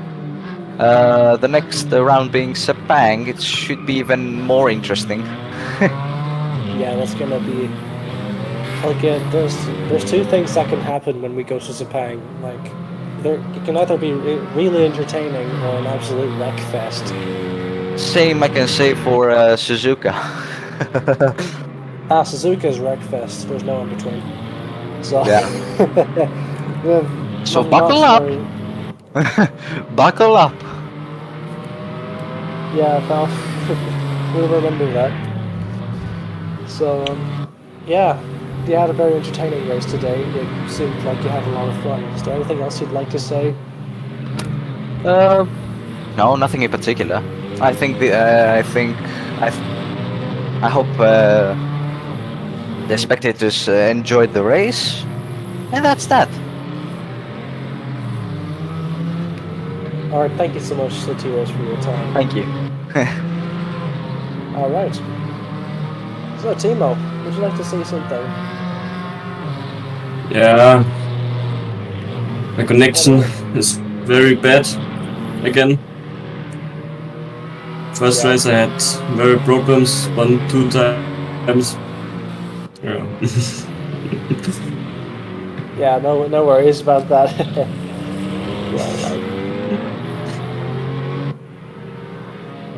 Yeah, Anyway, the race was nice. Yeah, like it looked like you had fun regardless, though. I mean, Yeah. Straight battled with this guy I think at first. Then I drove away because it's too fast. Yeah. well, yeah, that's the vicious cycle of it all. So, anyway, about that, I saw your spin in race 1, Glorious. Yeah, was the connection. Sorry. No worries. I was just saying that, like, it's more or less tradition for you now. Like for you to do it at the end of the race, and we got it a little bit early, you know. Yeah. But yeah, you did very well. Like, all things considered, like, it could have gone a lot worse. Yeah, I finished in both races.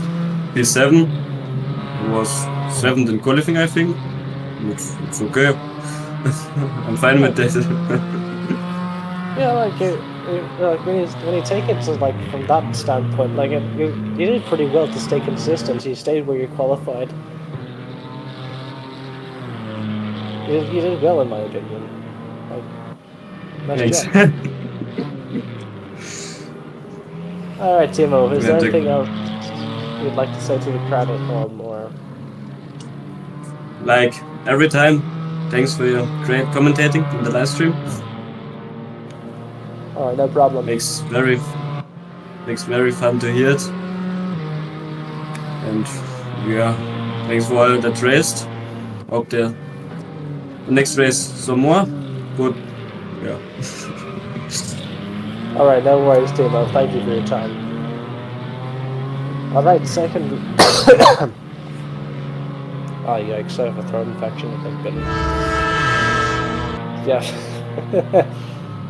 a little bit of a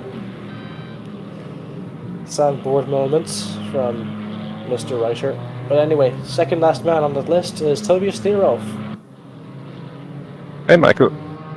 Hey there, Tobias. So, absolute domination on your home race. How do you feel? Yeah, well, without sounding stupid, I mean, based on the results of the previous races, this was the expected outcome, I think. Pace-wise, Yeah. like, there is Kovac. Sometimes he is in range, but usually there is like a gap of. If you have a gap of more than a second, you should win, unless you screw it up. Like I had one mistake in the first race and a minor mistake in the second race, but it was not enough to give him a chance to catch up. So was fine. Happy birthday to Ralph, by the way. Like, it's a bit late if it's like 2 days ago, but still. Oh, thanks, guys. Yeah, like me too. Like I don't think I ever got around to DMing you. Like I was supposed to do that. Yeah, but all things considered, also, other than like Ralph mentioned, he had some issues with the GT4s. I didn't have many problems. I had, like in the first race, there was one situation with a Brazilian driver which was really difficult to judge where he actually is, because I think it was just a ping issue. He was teleporting back and forth a bit. So that was the only problem I had in terms of lapping GT4s, but I had like quite a big gap, so I was not really in a hurry. So I could just wait and then pass on the straight, and with the GT1s being so much faster, it's usually not a big problem. Yeah, that's understandable. Like it can be a little bit frustrating. Yeah, But but yeah. it's all things considered, blue flag scenarios were fine. Like some people even moved out the way earlier than I expected them to. Like usually, if there is a corner coming up, and the GT4s are already basically on the point where they should turn in the corner, I don't expect them to just lift and go wide to let me pass it. I think like usually they should just make the corner, and on the straight I will get them anyway. So this way they don't lose time because of the GT1s. So they have their own race to deal with, and this needs to be respected by the faster class. But that's even more nice for the GT1s if they do so, but they should not. Yeah, it's just one of those things. Just multi-class racing, you know. You just never catch a break when you're the faster class. Like Yeah, but well, we were 6 GT1s. It's not, and I don't know how many GT4s there were. It was not like super crowded or something. it was like It was 12. not. Yeah. Just imagine we would be like 34 or something, And then I have to agree with Ralph. If there would be a full grid of GT1s and GT4s, the qualifying needs to be split. Like, I had to give up a couple of laps in qualifying, and if you just think about doubling the amount of people, that this is tough then. Yeah, but it seemed like you have had a little bit of fun anyway. Sorry, but I didn't get. I'm hoping you had a little bit of fun there. Yeah. It was fun for me. I don't mind driving on my own. Like I'm doing hot laps like usually the whole day, so it's fine. I don't mind that. Yeah, that's fine.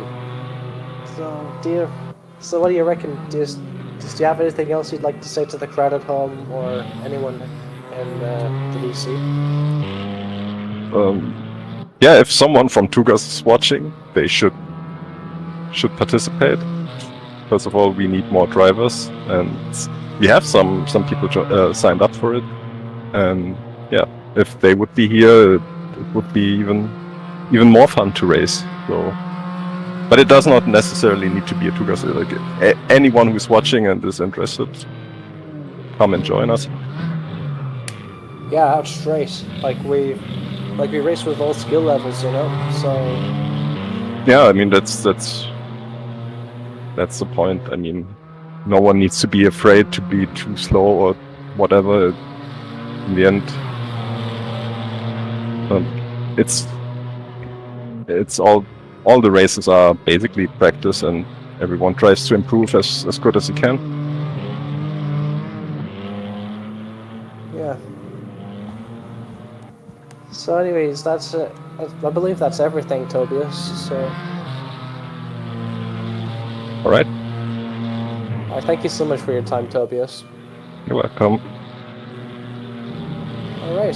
So that was Tobias Tirov, our championship leader, and most likely the championship winner. Because he's been going on a straight winning streak. But anyway, here we'll have the other championship contender in GT4, Will McCone. Hello, sir. All right. First off, I just want to congratulate you on that was such a great drive, from literally last to first. I got lucky.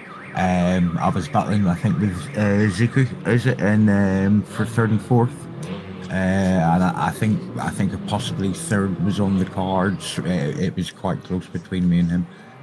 But then we came out of the hairpin and seen the two leaders recovering from their own little bit of drama.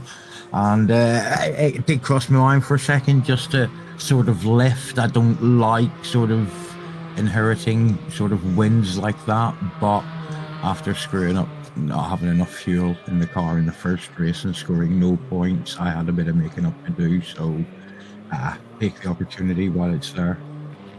Yeah, of course, that's this. But no, other than that, they were good races, a lot of fun, both of them. First race was exceptionally close with Bouchard. A lot of fun there, some really, really close racing. A little bit of door rubbing, but nothing that sort of caused any dramas, threw anyone off lines or anything like that. It was just good GT style racing. And yeah, like I say, a dose of Irish luck there in the second race was welcome. Of course, yeah. So do you think you could have... Sorry, please excuse the train. Windows open. Alright, thanks. So, yeah, of course, during the first race, you had a little bit of an issue with fuel. If you didn't have that issue, do you think you could have caught back up with the Burkhardt and take the win? Nah, chances are not. I don't think so. I think pace-wise, there was next to nothing between us, and you were looking on someone making a mistake really to have a proper opportunity, and no, I don't think so. I'd have been happy with the second. I'd mentioned before the race that I wasn't finding any time in the BMW before qualifying really. I think I ended up on a 49.2 as a fastest lap. So yeah, no, just happy. Good races, improved my times throughout the sort of race. So no, good. Look forward to Sepang. I like that track. Yeah, it's gonna be really exciting. Well, it should suit the BMW as well a little bit. It's got 2 big long straights and not too many sort of twisty sort of sections. So I think the BMW will be a solid car on there. Yeah, absolutely. That's from the AMG. I've never driven. Yeah, I've only driven the BMW. I've never really driven before I started racing. No worries. I mean, like, just going with the logic that because the AMG, of course, is a V8 engine, and imagine like with what the M6 can do with 6 cylinders, imagine what the AMG can do with 8. So there we go. But anyway, yeah, thanks for that anyway, everyone. Good racing, and I'll see you all next week. Alright, thank you, Will, for your time. So, we've got no one else to interview, and I suppose I'll debrief you, and then we'll be on our way. So, of course, Hockenheim, this is a lot of drivers' home race. We have a lot of German drivers in this community. We are a multinational community. We race with all kinds of nationalities. And in Race Room, we've got lots of different tracks in different countries. So, like, home races is definitely a big thing in these championships. And it's definitely a special feeling whenever you win your own race. So, yeah, congratulations to everyone who finished the race, whoever managed to get the glory of the podium finish and the race win. And yeah, I think this is a solid 8 out of 10, I believe. One of the better ones for Super GT. And yeah, I'll see you guys all in the next one. If you liked the video, if you liked this in post, please like and subscribe. Really helps us out, helps bring this kind of content to more people that might enjoy it. Please share. If you know a motorsport fan who's itching to watch some kind of race, like between the F1 not being on and stuff like that. And but yeah, like, even though this isn't real racing, this isn't like real life racing cars, but the racing itself, it's definitely real. It's still very entertaining. It's still very technical to get right on the sim. So please like and subscribe. If you make